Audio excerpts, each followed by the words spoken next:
My guest for this episode is media practitioner and journalist Panky Torralba. Together, we get into a candid conversation on various issues. Anything you'd like to add? I'd like to say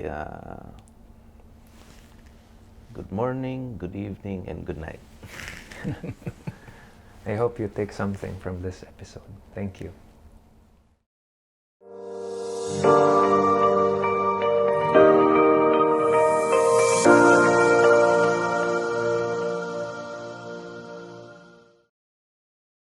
It's been a while, so mangumusta lang ko nimo. Kumusta man so far? How is Cebu? Actually, lately I've been traveling a lot to Manila, so maragwa na kayo ko'y update sa Cebu landscape, what's going on. I know ikaw ni Puli sa imong dad, no? Sa iyang program, and you're into journalism and media, of course. You're a familiar face.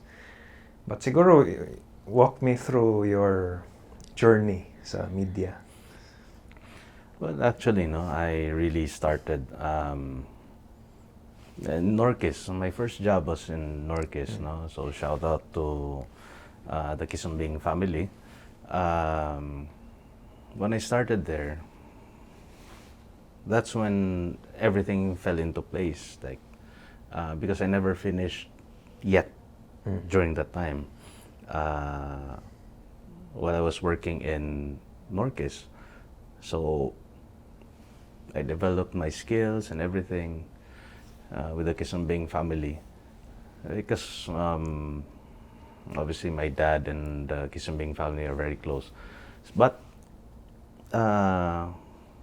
moving on to where I really flourished, when I worked in the capital. Because I used to work in the Provincial Information Office. Well, you interviewed Jason Monteclar, no? Yes. That was my department head, for the longest time. He actually saw my potential, and he tried to develop as much as possible where I can flourish. So, I was a writer then, reporter, writer. Then now, later on, he even developed me to become a broadcaster, Same as my dad, si Choi Torralba. But my dad didn't know that. But did your dad want you to also follow No, he didn't say his anything. footsteps? Never. But going back, you're a Hearter, di ba? Sa Sacred Heart, batch 05, 07, same alma mater. What was your first job? What was your course also in college? What was your dream job initially? There was never a dream. But there was an ambition. Make money. Income, I think stable income, of course. Everybody dreams about that. But us being Hearters, we had this on the back of our minds, we're usually, you move first, we'll follow. That was always the Sacred Hearters or Ateneo de Cebu's motive. Like, you move first, then we'll follow. It was the same as my ambition before. Like, it wasn't really clear, but obviously money will always be the first priority, thing. of course, to make sure stable. Yeah, you have to be stable. Even right now,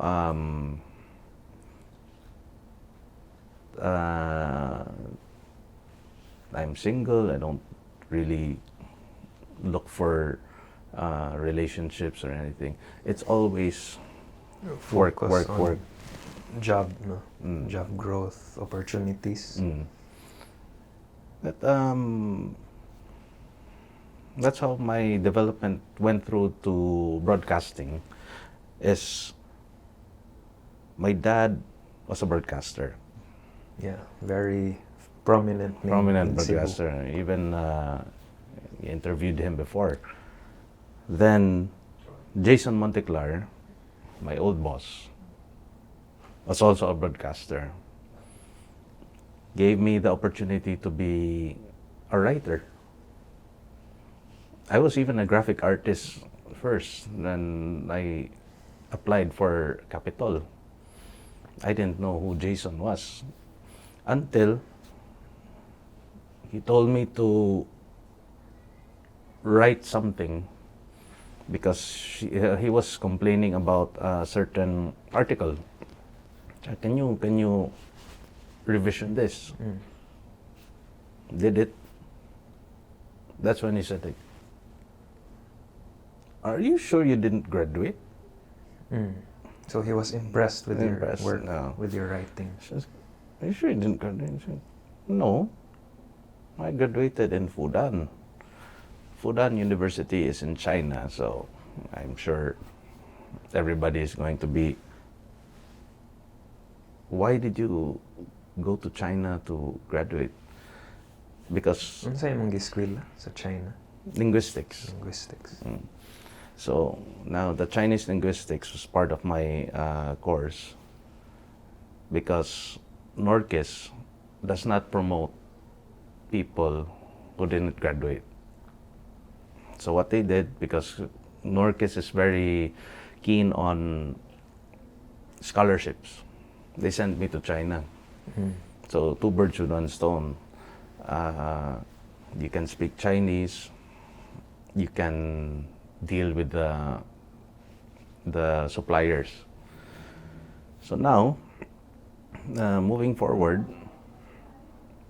when I was in the capital, that's when I developed my skills regarding media.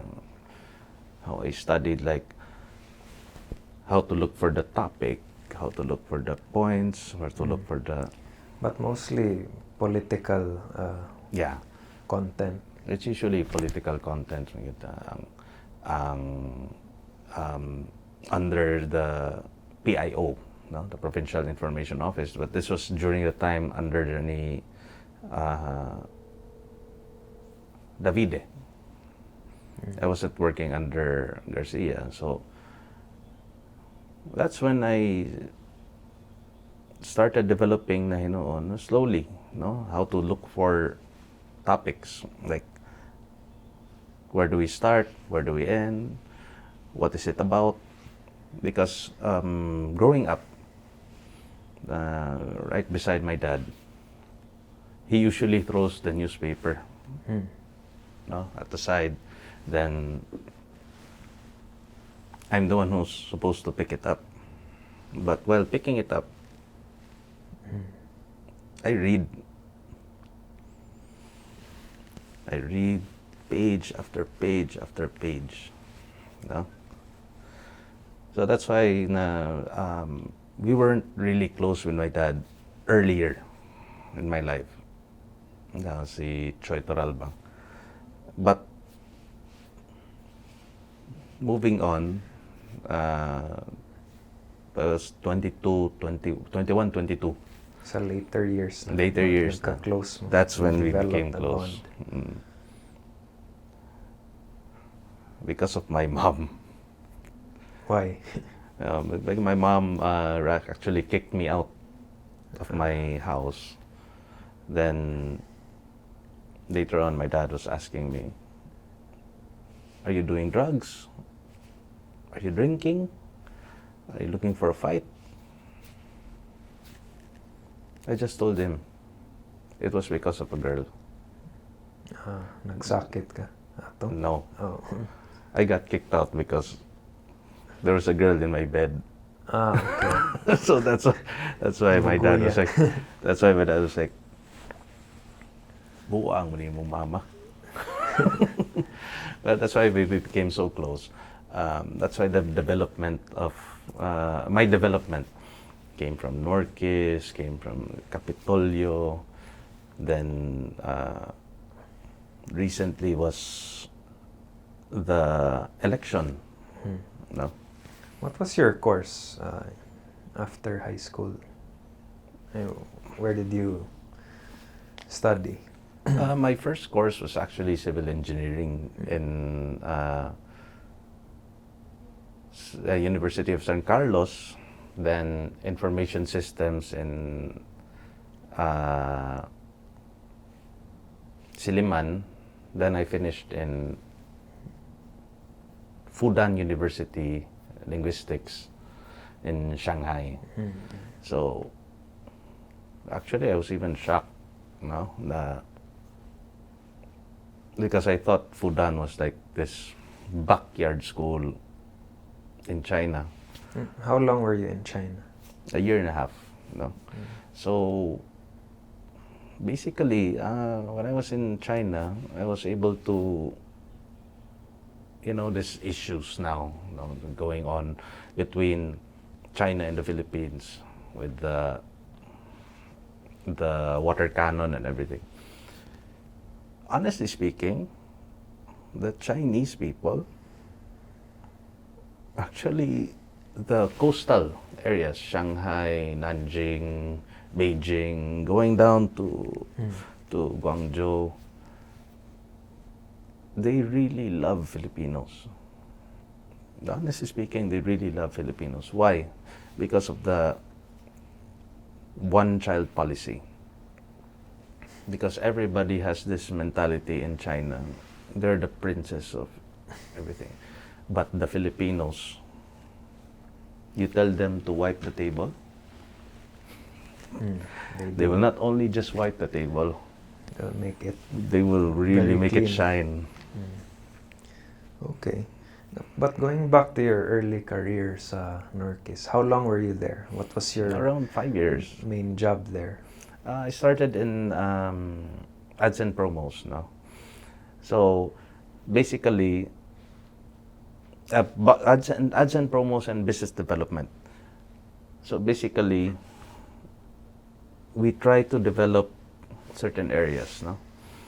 We try to look at certain branches, because that's how I learned, like, you have to, when you develop a branch, you have to check the overpasses, underpasses, whatsoever. You have to look at the roadwork, because mostly people who buy motorcycles are just walking. They never have any means of transportation. So that's why you never put a branch along an overpass, underpass, or skywalk. Did you venture in sales, or it was mainly Yeah, it's part also. also you were able to sell a few, or Yeah. run a sales team, or manage No, it's more on advertising, just everything. That advertising? if someone needs us to needs certain requirements, I say I need 25 motorcycles. They can go to me, because usually during the events, I'm always there. So now, this is the thing, no? It came into my mind, because during my one of my discussions is the overpass, underpass, flyover. So this is like one of the difficulties here in Cebu. Your property will obviously go down if you have an overpass, underpass, flyover. Of course. That's why one of the discussions that I was talking to during my program, it's hard for here in Cebu, everybody wants this, that. Everyone wants a subway subway, monorail, monorail, all subway. these. But the monorail is not really in Suli. It's going to drop the property value, no, here in Cebu. Subway, it's going to shoot up because any stop where the subway station stops, the property value around that station will skyrocket. Now, what's happening with BRT? Anything it's passing through, it's going down. No, so I don't really want to talk about politics, but that's usually part magid sa ato ang mga discussion, no, na it will always lean through that. For me, gid, ang kana manggong politics here in Cebu, it's very hard. Even the president. Why do you say it's hard, and what can we do about that? Well, ang politics magid here, in the Bisaya term, it's patas sa nag-ihi. So that's still rampant now. It's very, very rampant. For me, I can't advise these politicians. I'm sure you can't advise politicians. Nobody can advise the politicians because they're politicians. But for me, no, for us to finish all of the projects here in Cebu, there has to be a unison And right now, that's not happening. That's not happening. Too much personal agenda, internal conflict. That's really true. Okay. Okay, Lisod pa day. projects that are not finished yet. CCMC, it's not done. Yeah, maybe you BRT. can enumerate some of those upcoming projects, or walk us through the landscape for Cebu, like what's in store for Okay. the next few years. What can we expect? I'm sure from the media, you know a lot of info. We'll go from bad news to good news. Bad news. CCMC, not done, not yet finished. BRT, obviously, not yet finished, even stopped. The new City Hall, all of the budget was there, not yet finished. The drainage system, 1.3 billion. Cash advance, 200 million. Not even a single culvert was inserted. Then now, two actually. Capitolio, the new Capitolio, they're even pointing fingers. Why is it that Capitolio has this certain road going there? No. That's developed by DPWH. Shit. It's still going to Capitolio. And the last is the Naga to Danao. Naga to Danao Road. So stagnant pa ni all these projects. Everything's are standstill. And standstill or not finished or even taking a lot of time, delays, time and and so money. forth. Okay, what about good news? Well, actually, for me, I think economy is much improved. People are in buying mode, which is a good thing. well, actually, the good news for me, PBBM was already thinking about the subway system. Is From that gonna happen? Car to from what I've heard, they want to finish first the Luzon subway system. After the Luzon subway system, they're going to bring all of the equipment here to Cebu because that's their trial and error phase. Even now, they have even the problems, but I think even my one of my colleagues, no, who actually graduated from, who actually passed the board, no, the bar exams, even told me why the subway system is very important here.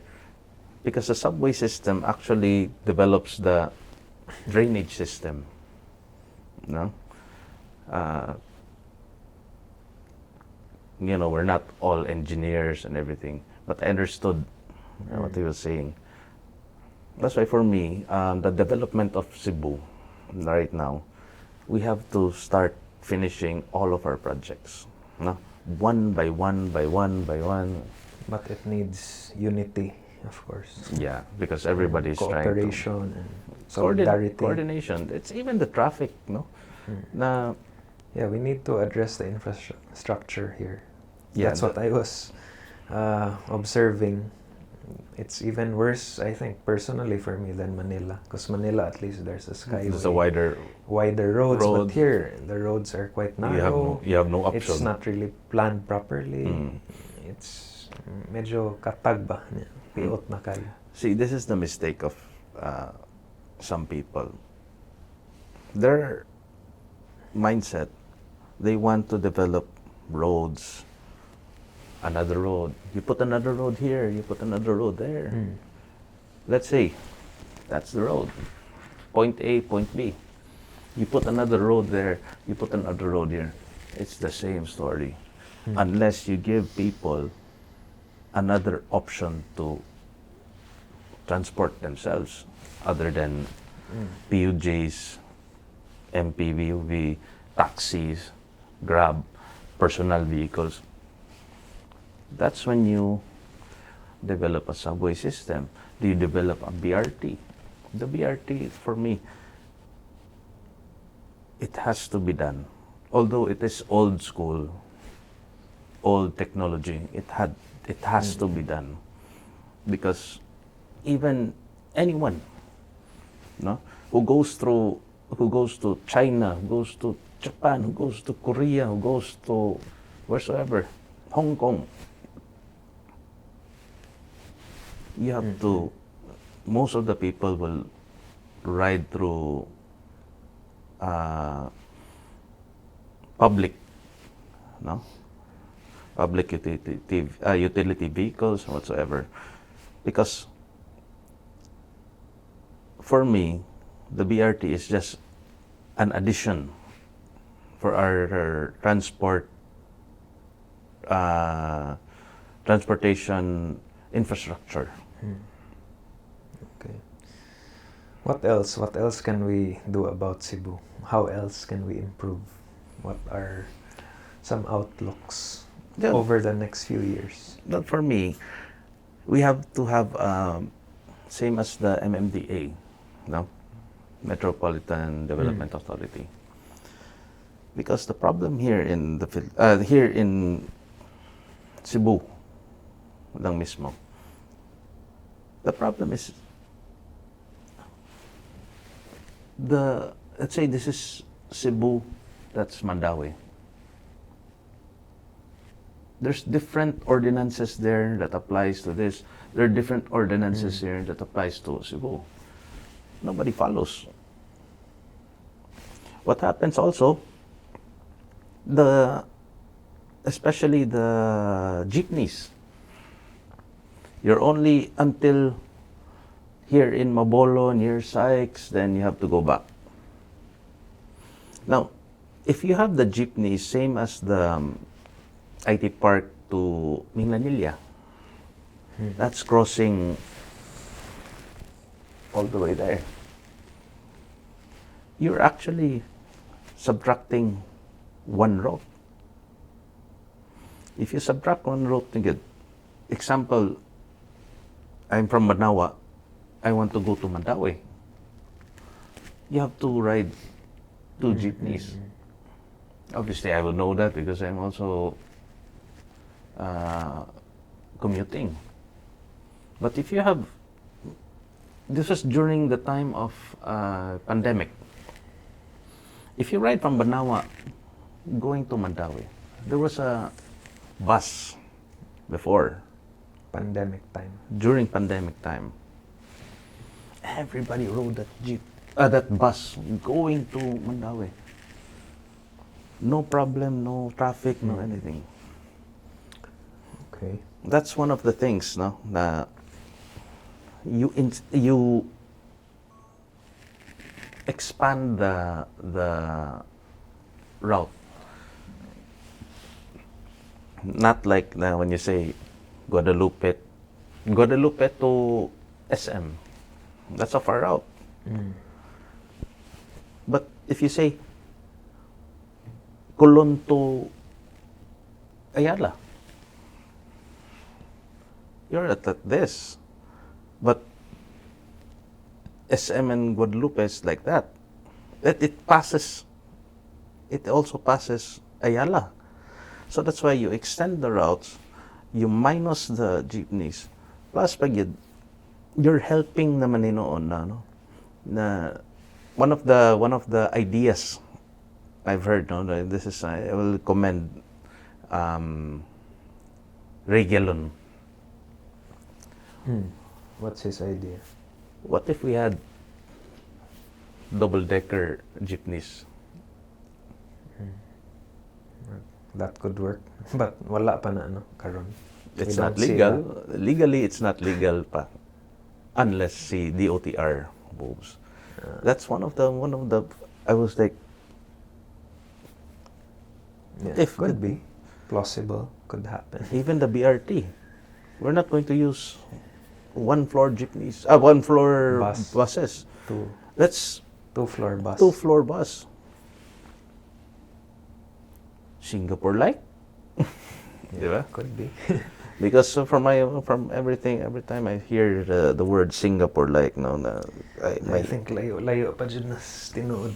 Oh no, it can be Singapore-like. Could be, but not anytime soon. You know the duck tours, the amphibious buses of Singapore. That's what I understood na. That's why one of our politicians wants it to be that way. Kay baon man kita. Honestly speaking, we are flood prone. Anything being done about the drainage system? Diba ang usual dire AS Fortuna, but it's bad almost everywhere. Mandaue is doing something about it. No, I'll comment na lang si Congresswoman Lollipop Ano. But here in Cebu City, it's very for me, you can say yes, you can say no. But the problem is, it has to be coordinated.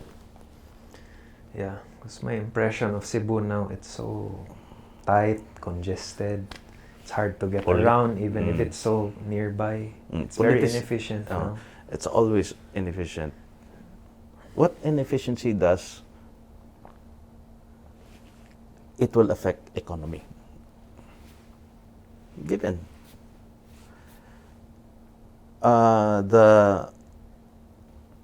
During Sinulog, remember what happened? They transferred it to SRP.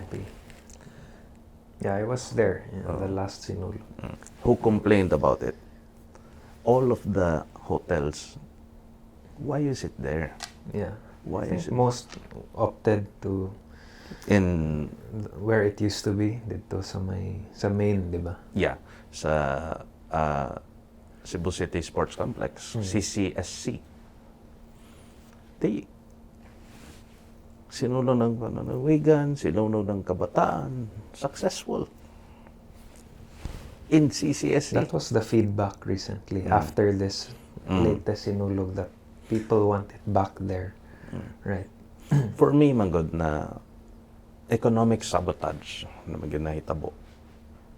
Because usually, most of the Cebuanos, especially the business owners, during the sinulog, January, especially January, that's the time na income's going in, business, everything, Yeah, all the thriving, everything's going well, booming. who's going to go to SRP? For me, si Mike Rama is a very good friend of mine. The thing is, I don't know who's whispering in his ear, but for me, for Cebu to thrive, no? For Cebu to be business districts, for Cebu to be going up, he has to think about those things. That's for me. No, you were sidelining about politics, but it's just mine lang gid na opinion. Because for me, manggod, the BRT has to be finished for us na gid to move forward.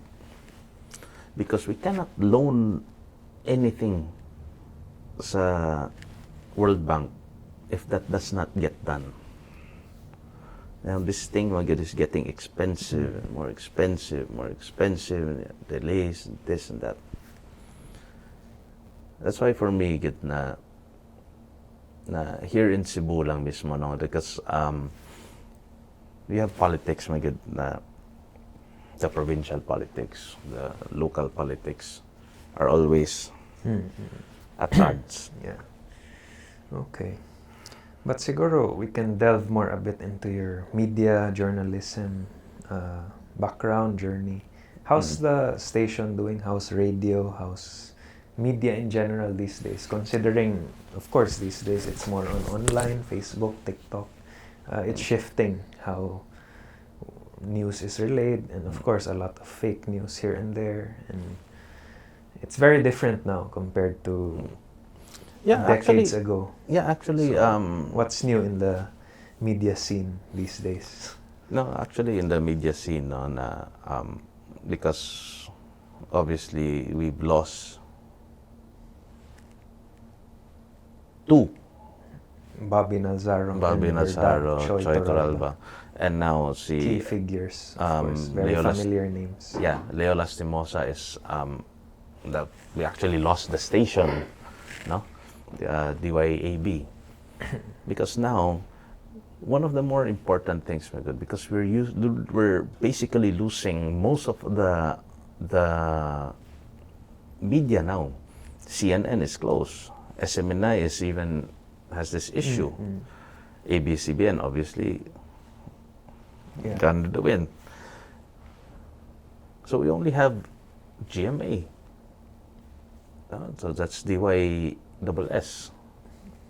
Now, the thing is, the people now, some of the older ones, obviously, the younger ones will obviously check their phones. Some are still old school, so still the traditional way. That's why the traditional ones, these are the ones who don't look at social media. Newspaper. They will say like, the newspaper, radio, old school, newspaper, AM pa. Even actually FM. I think it was XFM, if I'm not mistaken. No, that's an FM station that's producing news. But now, why the older people still listen to the old media? Because they know the social media usually produces this and that and that. All of the fake news, this, so they have to do another due diligence to. So they still revert back to. They revert back the usual, because mas trusted. They would rather listen to an AM station rather than look at social media. When did you start to become really active with that? Since your dad passed, ikaw ni take over. How No, did that I actually transition begin where you took over the program? Yeah. I actually started, God rest his soul, no, ni DYCM, no? Si Celestino Martinez na radio station. So, si Jason Monteclar actually gave me an opportunity, no? Because I was just writing, reporting, writing, everything. But I was never interactive. He was your boss. He was my old boss, yeah. Once he gave me an opportunity, he's like, why don't you try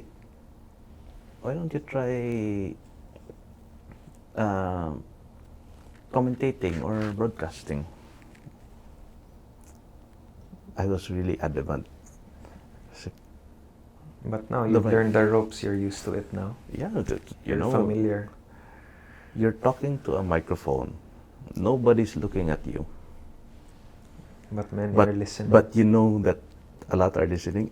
I started shaking. My first program, I was talking. I started shaking. So your program is about 2 hours. So now it's about 2 hours. So you give commentating about, you're commentating usually about the landscape, the spectrum, Yeah. politically. Because the program usually, if you become a broadcaster or commentator, there are two things you have to think about. Are you reporting the news, or are you commentating about the news? When you commentate about the news, that's when you have to do due diligence. No? So you have to be careful. You have to be careful of what you're say. saying is accurate, it's on point. But you can also be critical, and that's why you get a lot of hate also, or yeah, that happens. That's really true. That's really true, actually. Because of your views, which might offend others. You can't make everybody happy. Yeah, but it's as much as possible, to please everyone. Yeah, because these were the three amigos, Torralba, Bobby Nalsaro, and Leo Lastimosa. What I crafted my skills was based on Leo Lastimosa. God rest their souls, both of them. Leo Lastimosa has this style where you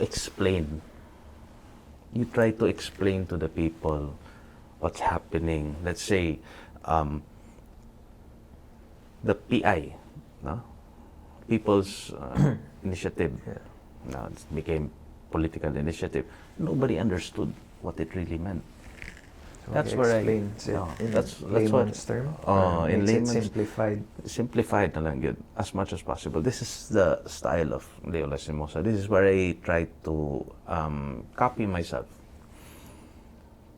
I don't want to be a Bobby Nalsaro, because you can say this, that. I don't want to be a Choy Torralba, because although he can explain this, that. I want to know if it's really true. Mm-hmm. But here, ni Leo Lastimosa, shout out Sir Leo, I have to study it. I don't want to say anything on air if it's not true. Mm. If there's something I listen to this and that, that's my best option, that's my best approach. So, as I said, let's say given the PI, People's Initiative, when I'm broadcasting it, the People's Initiative, you only need 3%, everybody's like paying this, that. Because the 3%, for them, once you sign everything, nobody understands it. They just sign. That's why my Leo Lastimosa approach, I try to explain to them, okay, they just only need 3% for the cha-cha to be open, no? The charter change. So it's very difficult magid sa uban mga tao na wa kasabot. Sign this, sign that. Get this, get that. So you would pattern your style in accordance with Leo's style. For me. For you personally. Personally. Which is more Thoroughly explained. Explain everything. More factual, careful. Because Papa, Sir Choi, half-half. He can go through this, but he can explain this. But as much as possible, I pattern my style through. So you want to be more objective and factual, where you do your due diligence, ensure everything's checked. I don't want to say anything that if I'm not sure. Yeah. Only if you're sure. You can. Only if I'm sure I would say it. Like, no, you're wrong. No? So you must do your research properly, accordingly. Yeah, that's why later on when Sir Choi was already getting sick, no? That's when I was transferred to DYRF. Sa Radio Versa. Even si Sir Jason came from Radio Versa. That's why when I transferred there, he wasn't really, he didn't really mind, no? But that's when my development came. Because now, I have access to this, that, because of my dad. I want to ask something about this. He'll call. What's this story about this? And that's being due diligent.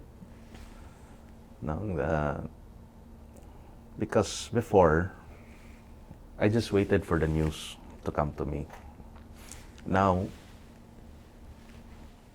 actually ask people, what's the story about this? What's the story about that? Just example, oh, si Tevez, asa man na siya? Unsaon mo na pagbalik diri na. If they say like, ayaw sagsaba, I'll just wait. Not before the style of my dad. It was like, even if he knows, he'll still say it. No? Pero God rest his soul. Different styles. Okay. Different strokes. Yeah. Anyway, I was a good friend also of your dad. I think we had a lot of dinners before dito sa Gorordo. Pre-COVID times, I used to spend a lot of time with him. And many learnings actually from him.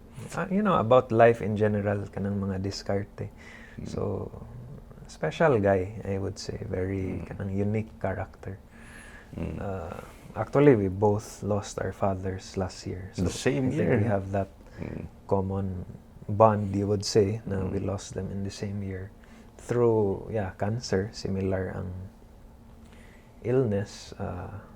How did you cope with grief? Of course, it's difficult to lose a parent. Actually, I was always with my dad. Even prior to his illness, I was always with him.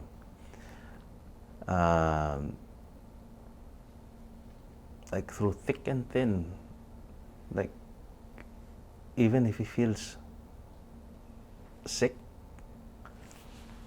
Panky, come here. Where? I have work. No, just. So now you miss those calls, no? My dad also used to call me a lot. Now I really miss it. Sa una, masamukan. Karon murag gimingaw ko sa mga tawag, sa pagkakulit. Yeah, that's really true, no? Na, even me, sometimes when I get mga chika-chika na importante, I try to, it's muscle memory. Ako inaibawan. Then you realize, wala naman na. siya. No, pero honestly speaking, our dads were really one of a kind. Kaya I was even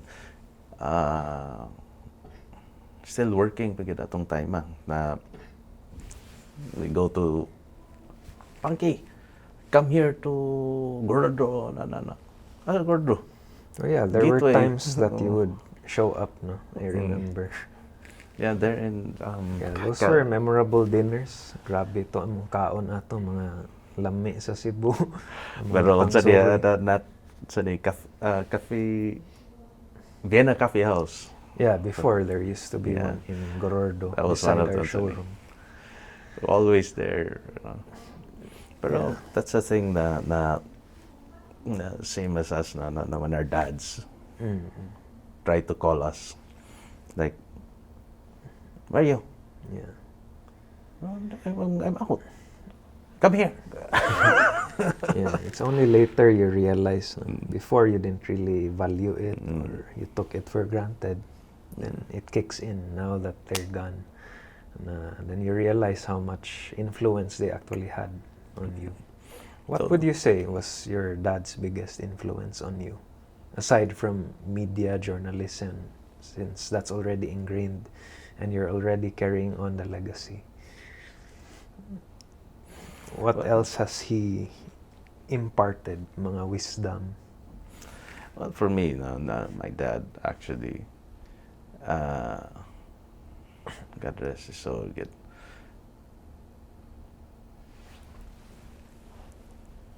he was always telling me, you never cross a line.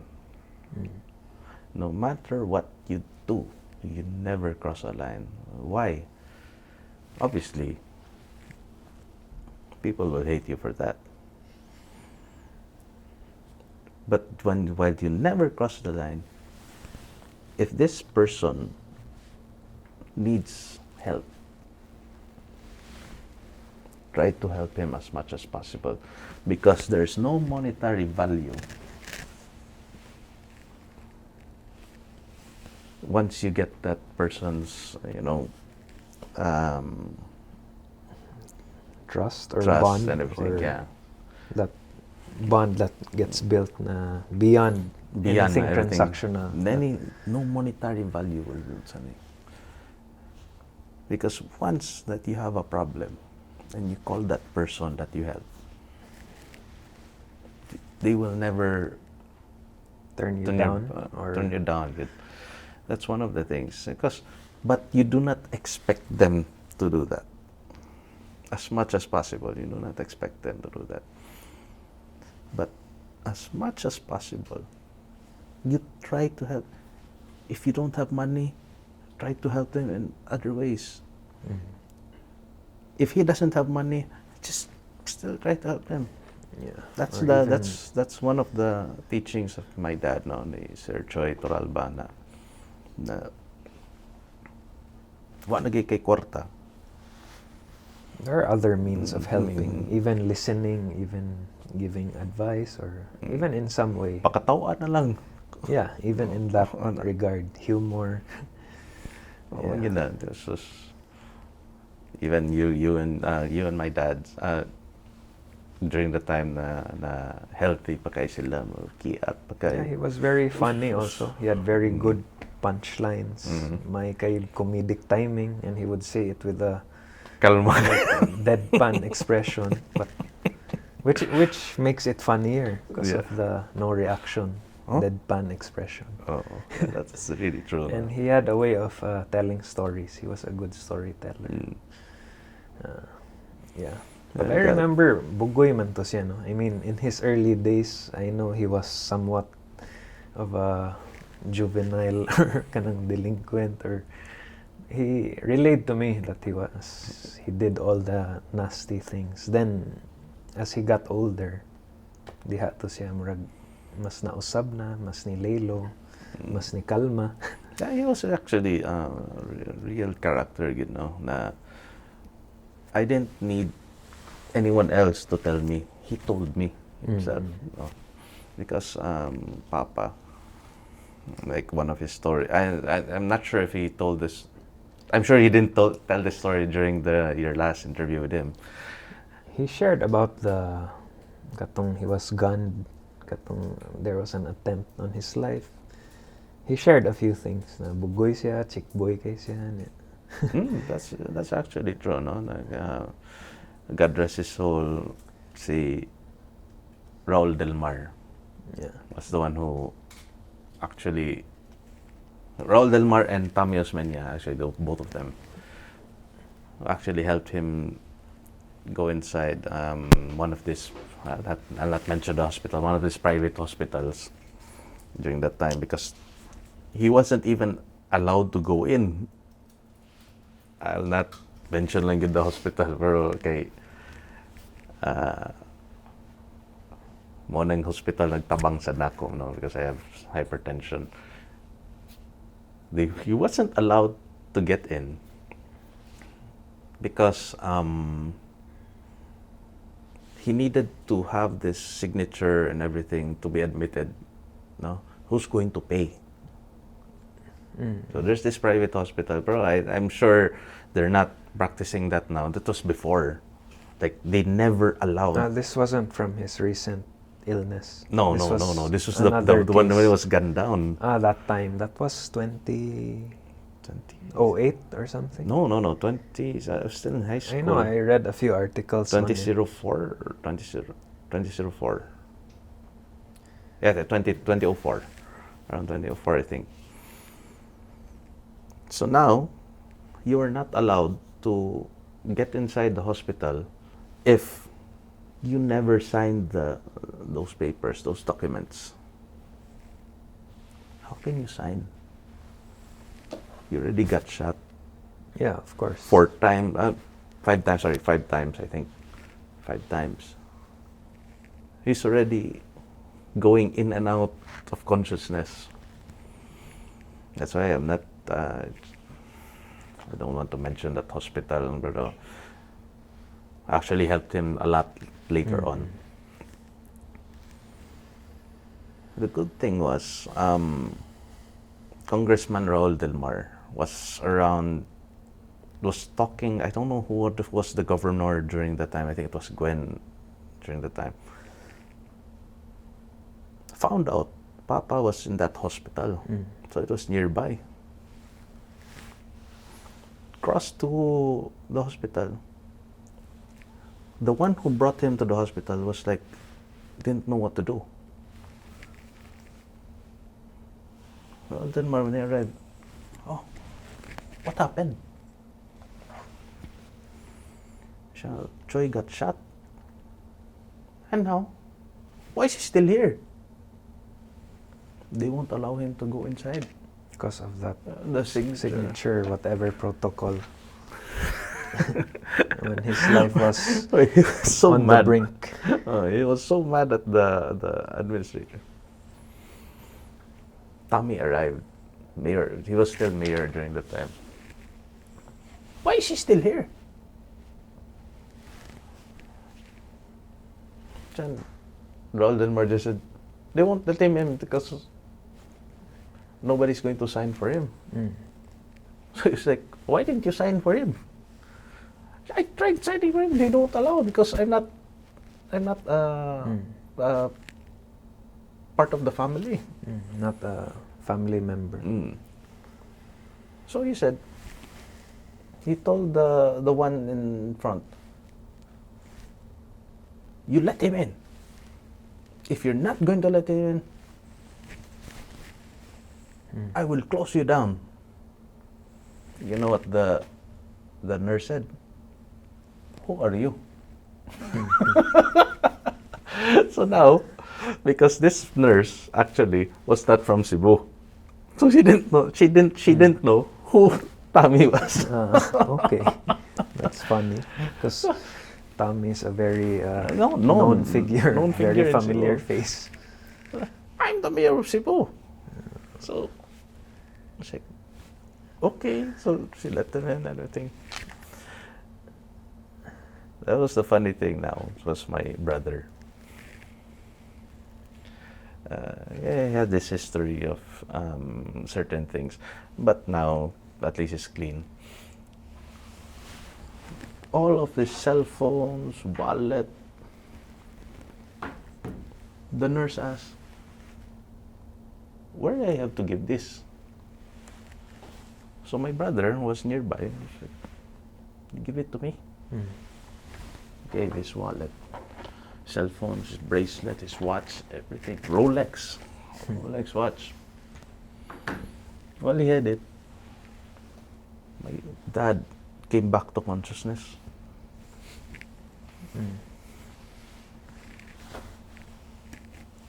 Where's my wallet? Where's my phone? Where's my bracelet? Where's my watch? My brother said, D, it's with me. He just goes, ay glakaw That simple, that calm. Kuya Juan, you know. Pero, you know, Okay. those are the things na good na you know, sometimes we have to ensure ourselves, and because as I said, your dad had this situation, my dad a certain situation also na regarding health. Yeah. When was your dad diagnosed? Because I know it was towards the end I noticed him lose weight. In fact, he was able to attend my dad's wake. Yeah, I was there. He was there. He even gave a eulogy. Yeah, I was A there. spontaneous, impromptu eulogy. But I saw he was frail already. That was August. Then he passed 2 months later, 3 No, months. it was August or July that we found out. July when we found So out. that was just a month before. Yeah, Then your dad passed what month? That October. So that was 2 months after. That's why we have so much in common again. We have to bring everything and you're handling now the business. I'm handling my dad's program. But still, it's the shoes. Yeah. Size 15. Kita size 10 lang ta. Carry on the legacy that was started. Yeah. Succession. That's why as much as possible now na even now na they both went their ways, no. I think there is a Vienna coffee house up there. I hope so. I hope they're having a good time wherever they are, or but I can't really comprehend the afterlife, but I really hope they're at peace wherever they are. But yeah, your dad struck me as someone very gutsy, no? Marag ka ng way kulba ba? Or he'll say what's on his mind, and parang work hard, play hard kind of character, you would say. Yeah, Based on my impression of him. Of course, you knew him much better. yeah, I couldn't copy his I couldn't copy his Wit or his timing or no, it's his gutsiness. gutsiness. I know, yeah, gutsy. He told me about his young days na like di siya mamayad utang, mga ingana ba. He would do some outrageous things that would offend people, and mura ka ng bugoy jud ba. That's really true, actually. Then I think eventually he humbled down through the many experiences, then became more mature, realized many things. He obviously got married 3 times, no? Yeah, and towards the end, he was very much a family man, di ba? With Michiko. Yeah. And they have 3 together? Yeah. Or 3 kids? Yeah. That's a really eye-opener for him, no? Getting the last 3. Okay. Yeah, I think daghan na tag na discuss. So, anything you would want to impart to our Cebuanos, or anything you want to share further? Well, you can listen to me, no, na at sa DYRF 1215 sa dial sa inyong mga radyo. That's 12:15. No? At 11 o'clock in the morning to 1 o'clock in the afternoon, Mondays to Fridays, then police had also, no? There's also a counterpart, kauban ako sa radyo set, no, before, si Abner Quinyo, no, who's also handling his own program. I don't remember the iyang program, but 11 to 12 ang iyang programa dito sa 11:52, no, sa DYCM. So I'd like to thank, no? Yes, I'd like to Mike, no? thank you also for the very spontaneous talk about various issues, even personal issues. Well, hopefully lang gid na, no, that slowly gid ng kaning development gid here in Cebu. No, I'm not going to be the one promising it, pero there is a very, very likely good chance gid na whatever we are dreaming will arrive sooner or later. Yeah, hopefully there's more progress in our hometown. Mm. Anyway, thank you again.